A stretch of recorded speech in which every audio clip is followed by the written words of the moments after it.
नमस्कार, मैं सुबोध पांडे। सबसे पहले मैं आपका हिंदी एडुकेशनल चैनल में हार्दिक स्वागत करता हूं। आज मैं आपके समक्ष आधुनिक हिंदी साहित्य के श्रेष्ठ कहानीकार व उपन्यासकार मुंशी प्रेमचंद द्वारा रचित पुत्र प्रेम कहानी को लेकर उपस्थित हुआ हूं। एक वीडियो के रूप में मैंने पुत्र प्रेम कहानी को 3 भागों में बांटा है। प्रथम भाग में यानी पार्ट 1 में मैं आपके समक्ष मुंशी प्रेमचंद द्वारा रचित पुत्र प्रेम कहानी का मूल भाव या सार या सारांश या कथानक को प्रस्तुत करना चाहता हूं। दूसरे भाग में यानी पार्ट 2 में मैं केवल आपके समक्ष इस कहानी का उद्देश्य या संदेश को प्रस्तुत करना चाहता हूं और तीसरे व अंतिम भाग में इस कहानी का शीर्षक या नामकरण की सार्थकता को आपके समक्ष अत्यंत ही सरल भाषा में प्रस्तुत करना चाहता हूं। मैं आपको यह याद दिला दूं कि कहानी सम्राट व उपन्यास सम्राट मुंशी प्रेमचंद जी का सामान्य परिचय उनके द्वारा रचित 2 बैलों की कथा कहानी पर वीडियो बनाते वक्त मैं दे चुका हूं। अतः इस वीडियो में मैं उनका सामान्य साहित्यिक परिचय देने की कोई आवश्यकता महसूस नहीं करता हूं। विद्यार्थियों से मेरा यह अनुरोध है कि वे उनका सामान्य साहित्यिक परिचय वहीं से प्राप्त कर लें। यही नहीं, यदि आप उनकी अन्य कहानियों के बारे में जानना चाहते हैं तो डिस्क्रिप्शन में उसका लिंक दिया जा चुका है। आप अपनी सुविधा के अनुसार उसे देख सकते हैं। तो आइए अब मैं आपके समक्ष पार्ट 1 के रूप में मुंशी प्रेमचंद कृत पुत्र प्रेम कहानी का मूल भाव या सार या सारांश या कथानक को आपके समक्ष प्रस्तुत करने का प्रयास करता हूं। ध्यान देकर सुनिएगा। कहानी सम्राट मुंशी प्रेमचंद कृत पुत्र प्रेम कहानी का सार या सारांश। मुंशी प्रेमचंद हिंदी जगत के प्रथम मौलिक उपन्यासकार तथा युग प्रवर्तक साहित्यकार हैं। सच पूछा जाए तो मुंशी प्रेमचंद केवल आधुनिक हिंदी साहित्य के ही नहीं बल्कि विश्व साहित्य के महान कथाकार हैं। इन्हें कलम का सिपाही भी कहा जाता है। इन्होंने विशेषकर कथा साहित्य को जीवन का मुख्य अंग मानकर अपनी रचनाओं के माध्यम से मानव जीवन की विभिन्न समस्याओं को बड़े ही सुंदर ढंग से दिखलाने का प्रयास किया है। इनके उपन्यासों और कहानियों में सामाजिक एवं राष्ट्रीय चेतना भरी हुई है। कथा साहित्य की इन्हीं विशेषताओं के कारण विद्वानों ने इन्हें उपन्यास सम्राट तथा कहानी सम्राट के नाम से भी विभूषित किया है।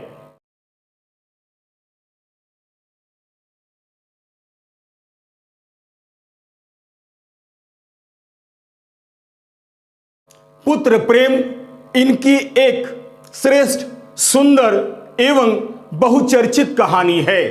यह कहानी इनकी प्रसिद्ध कहानियों में से एक कहानी है। दरअसल यह कहानी इनकी एक अत्यंत ही छोटी और साफ सुथरी तथा सरल भाषा में लिखी हुई एक मनोवैज्ञानिक कहानी है। इस कहानी के माध्यम से कहानीकार ने एक पिता की हृदयहीनता और संवेदनहीनता का अत्यंत ही मार्मिक चित्रांकन किया है। यह एक आदर्शोन्मुखी यथार्थवादी कहानी है।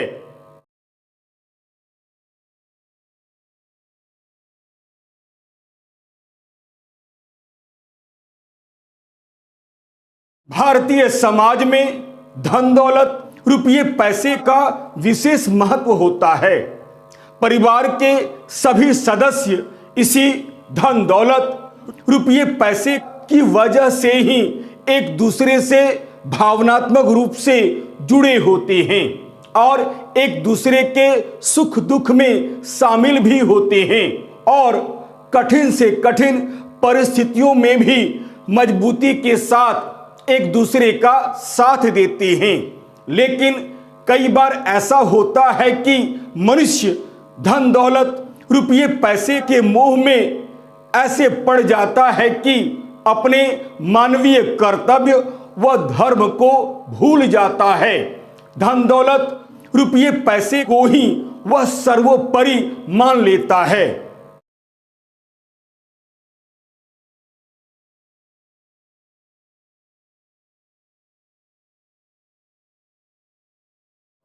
ऐसे परिवार का भविष्य सदैव अंधकारमय होता है। केवल उनका संबंध दिखावे का रह जाता है। प्रस्तुत कहानी के माध्यम से मुंशी प्रेमचंद जी ने मानव हृदय की इन्हीं दुर्बलताओं एवं संवेदनाओं का अत्यंत ही मार्मिक ढंग से चित्रांकन किया है। मुंशी प्रेमचंद जी ने इस कहानी के प्रमुख पात्र बाबू चैतन्य दास, जो एक पिता हैं, के हृदय के द्वंद्व एवं पीड़ा का अत्यंत ही हृदय स्पर्शी वर्णन किया है।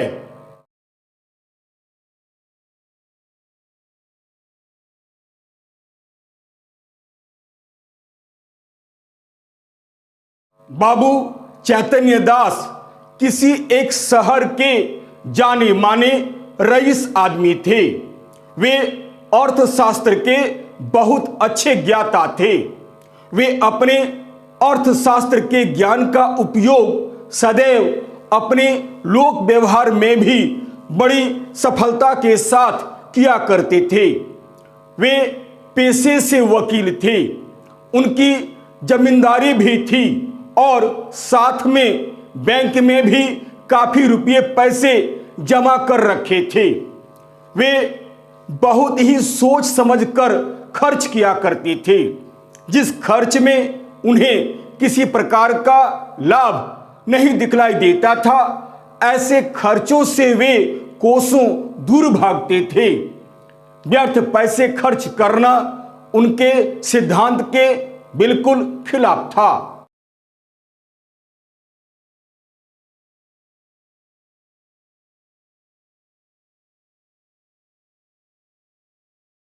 बाबू चैतन्य दास की पत्नी का नाम तपेश्वरी देवी था। उनके दो पुत्र थे। बड़े पुत्र का नाम प्रभुदास था और छोटे का नाम शिवदास। दोनों कॉलेज में पढ़ते थे।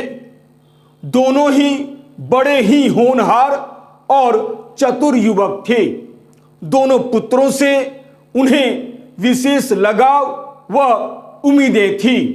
लेकिन पिता चैतन्य दास को अपने बड़े पुत्र प्रभुदास से कुछ विशेष ही अपेक्षाएं थी। कारण जन्म से ही प्रभुदास में सदुत्साह की मात्रा कुछ अधिक थी। यही कारण था कि वे आगे की पढ़ाई के लिए प्रभुदास को इंग्लैंड भेजना चाहते थे। वे उसे बैरिस्टर बनाना चाहते थे।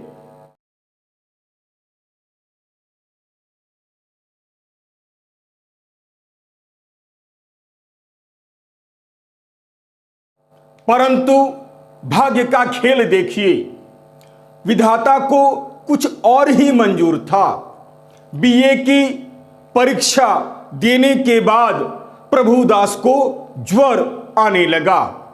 कई डॉक्टर आए, सबने इलाज किया, परंतु आराम नहीं मिला।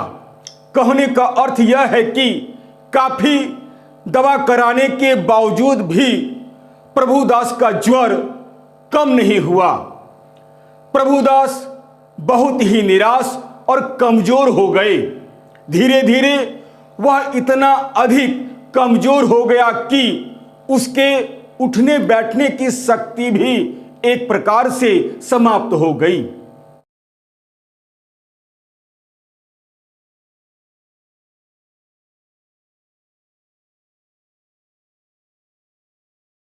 प्रभुदास ने बीए की परीक्षा प्रथम श्रेणी में उत्तीर्ण की, परंतु इस समाचार को सुनकर भी वह खुश नहीं हुआ।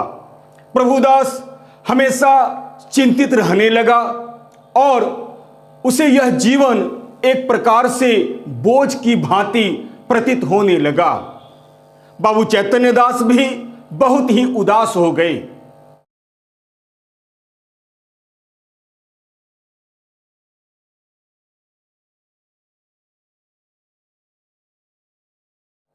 डॉक्टर से पूछने पर बाबू चैतन्य दास को पता चला कि प्रभुदास को तपेदिक हो गया है। शायद अब वे कभी मानसिक परिश्रम नहीं कर सकेंगे। किसी पहाड़ी स्थान पर ले जाने का भी विचार हुआ, परंतु डॉक्टर का यह कहना था कि यह बीमारी अभी तक फेफड़ों तक नहीं पहुंची है, 3-4 महीनों में स्वस्थ हो सकते हैं। इस रोग को दबा कर रखने का एकमात्र उपाय मानसिक परिश्रम से बचना है और यह प्रभुदास के लिए बहुत ही आवश्यक है। यह सब सुनकर बाबू चैतन्य दास बहुत ही दुखी व निराश हो गए।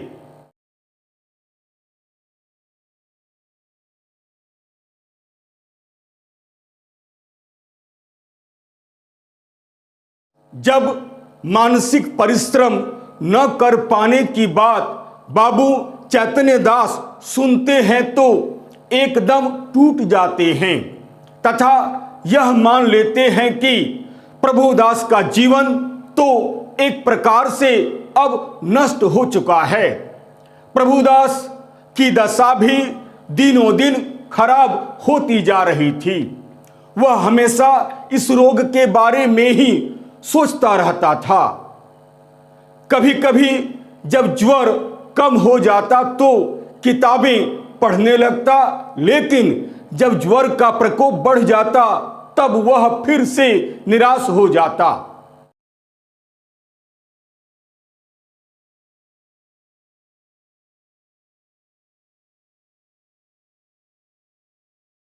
अंततः उसे भी विश्वास हो गया कि अब इस रोग से मुक्ति पाना असंभव है। यह सोचकर एक तरह से उसने दवाओं का सेवन भी बंद कर दिया।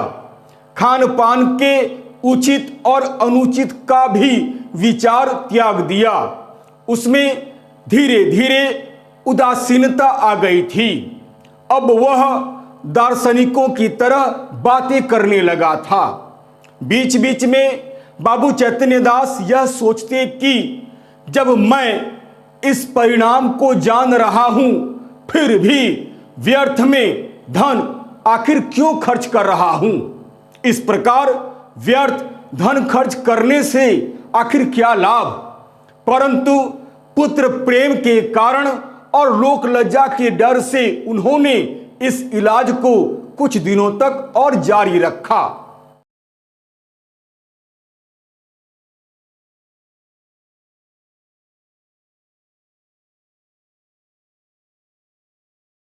एक बार जाड़े के दिनों में बाबू चैतन्य दास ने डॉक्टर से पूछा कि प्रभुदास के स्वास्थ्य में कुछ अंतर आया है कि नहीं, तो डॉक्टर का कहना था कि यह रोग और भी असाध्य होता जा रहा है। यह सुनकर चैतन्य दास नाराज हो जाते हैं। वह डॉक्टर से यह कहते हैं कि आप लोग तो सिर्फ अपना मतलब निकाल रहे हैं, अर्थात केवल अपना स्वार्थ देख रहे हैं।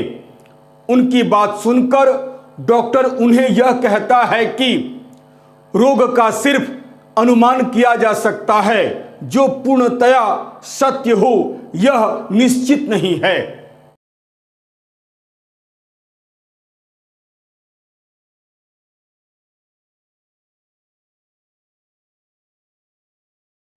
उसी समय शिवदास कमरे में प्रवेश करता है, जिसे देखते ही बाबू चैतन्य दास नाराज हो जाते हैं। वह डॉक्टर से पूछता है कि भाई साहब के लिए और क्या किया जा सकता है। शिवदास के पूछने पर डॉक्टर साहब यह बतलाते हैं कि अब केवल एक ही रास्ता बचा है, इन्हें इटली के सिनेटोरियम में भेज दिया जाए, जिसमें करीब 3000 का खर्चा आएगा।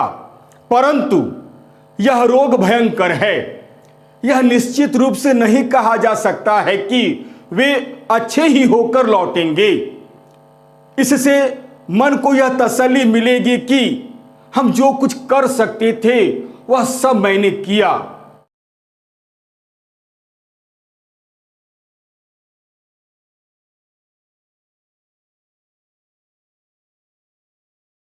डॉक्टर साहब के इस प्रस्ताव को सुनकर आधी रात तक शिवदास, बाबू चैतन्य दास और मां तपेश्वरी देवी के बीच काफी बहस हुई। बाबू चैतन्य दास का यह मानना था कि एक ऐसे कार्य के लिए जिसमें परिणाम तय नहीं है 3000 रुपये खर्च करना बुद्धिमानी नहीं है। पुत्र शिवदास का भी यही मत था, लेकिन मां के समझाने के बाद शिवदास मां के पक्ष में हो गया। तपेश्वरी देवी ने अनेक तर्क देकर पति को समझाने का प्रयास किया, लेकिन सफलता नहीं मिली। अंततः मां तपेश्वरी देवी ने अश्रु प्रवाह का सहारा लिया, जिससे प्रभावित होकर चैतन्य दास ने यह कहा कि तुम जो कहती हो आखिर वही होगा, अर्थात तुम जैसा चाहती हो वैसा ही होगा।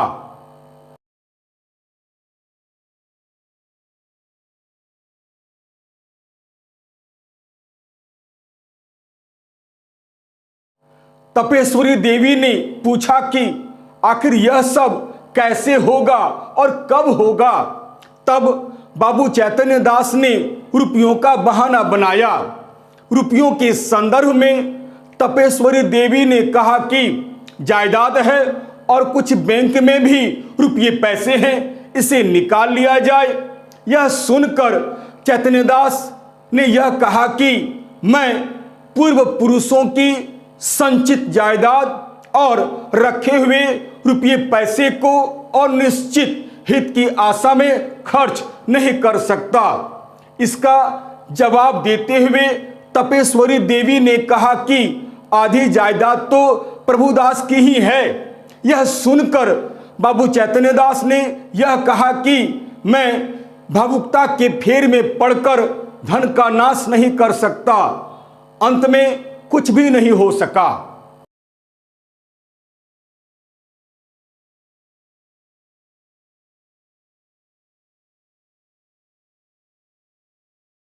इस प्रस्ताव के ठीक 6 महीने बाद शिवदास ने बीए की परीक्षा उत्तीर्ण की।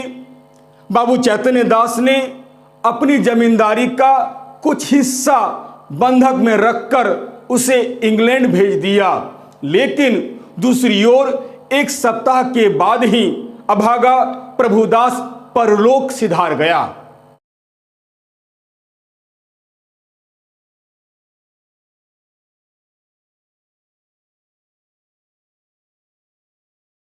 प्रभुदास की मृत्यु के पश्चात बाबू चैतन्य दास अपने मित्रों के साथ बैठे मणिकर्णिका घाट पर चिता की ज्वाला को देख रहे थे और फूट फूट कर रो रहे थे।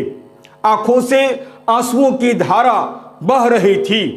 इस समय वे बार बार मन में यही कल्पना कर रहे थे कि यदि मैं प्रभुदास को इटली ले जाता तो शायद वह स्वस्थ हो जाता। मैंने केवल 3000 रुपये के लिए अपने बेटे को खो दिया। यह सोचकर उन्हें बहुत ग्लानि हो रही थी। उनके मन के पश्चाताप की आग चिता की ज्वाला से कम ज्वलनशील नहीं थी।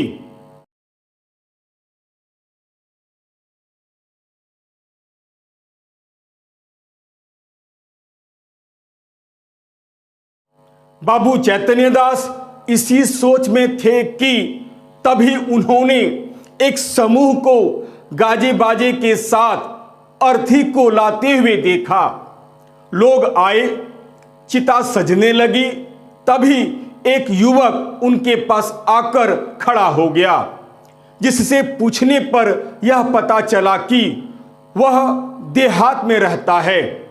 वह अपने दादा को लेकर यहां आया है।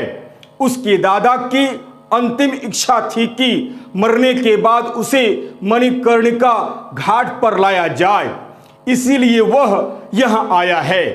बाबू चैतन्य दास के पूछने पर युवक ने बताया कि वह उसका बाप था। बीमारी का पता नहीं चला, लेकिन जिसने जो कहा, जहां बताया, वह वहां लेकर गया, कोई कसर नहीं छोड़ी। उसने अपने बाप को बचाने के लिए हर तरह का प्रयास किया।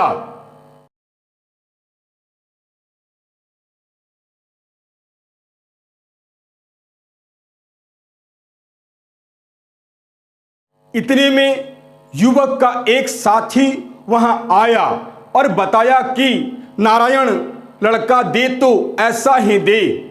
घर की सारी पूंजी और कुछ जमीन तक अपने पिता के इलाज के लिए बेच दी, लेकिन काल के आगे किसी का वश नहीं चलता। युवक आगे खुशी से कहता है कि पैसे तो आज हैं, कल नहीं हैं, पर मनुष्य दोबारा नहीं मिलता है। आज भी यदि कोई मेरे पिता को एक बार बुलवा दे, यानी मेरे पिता को जीवित कर दे, तो मैं सारा घर बार उसे दे दूं, क्योंकि धन से प्यारी जान और जान से प्यारा ईमान। अगर आज उसके इलाज में कोई कसर रह जाता तो रोते भी न बनता। जब उनकी आत्मा सुख से रहेगी तो मेरा सब तरह का कल्याण ही होगा।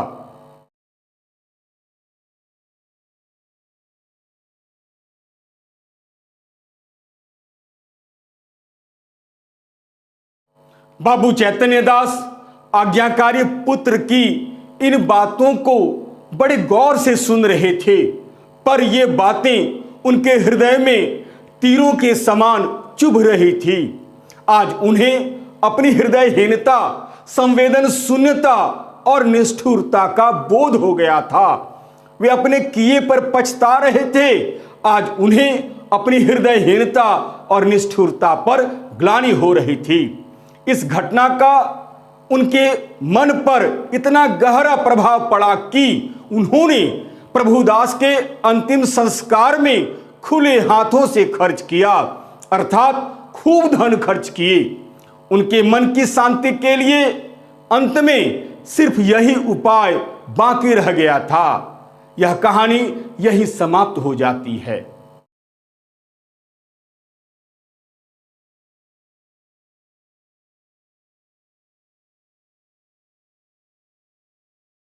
अतः पुत्र प्रेम मुंशी प्रेमचंद जी की एक आदर्शोन्मुखी यथार्थवादी कहानी है। इस कहानी के माध्यम से कहानीकार ने एक कटु सत्य को हमारे सामने रखने का प्रयास किया है कि रुपये पैसे का हमारे जीवन में अवश्य ही विशेष महत्व होता है, पर वह रिश्तों से बढ़कर नहीं होता है। रुपये पैसे तो कभी भी फिर से प्राप्त किए जा सकते हैं, परंतु रिश्तों की दरार या मनमुटाव किसी भी धन दौलत से पुनः प्राप्त नहीं की जा सकती है। मानव मात्र को मानवीय गुणों को अपनाने का संदेश देते हुए मुंशी प्रेमचंद ने यही कहा है कि हमें स्वार्थ को छोड़कर परमार्थ को अपनाना चाहिए। स्वार्थ व लोभ में पड़कर कभी भी अपने कर्तव्य को नहीं भूलना चाहिए। स्वार्थ व लोभ से बढ़कर कर्तव्य होता है। हमें कभी भी स्वार्थ और लोभ में नहीं पड़ना चाहिए, बल्कि मानवीय धर्म व कर्तव्य का पालन सदैव करना चाहिए।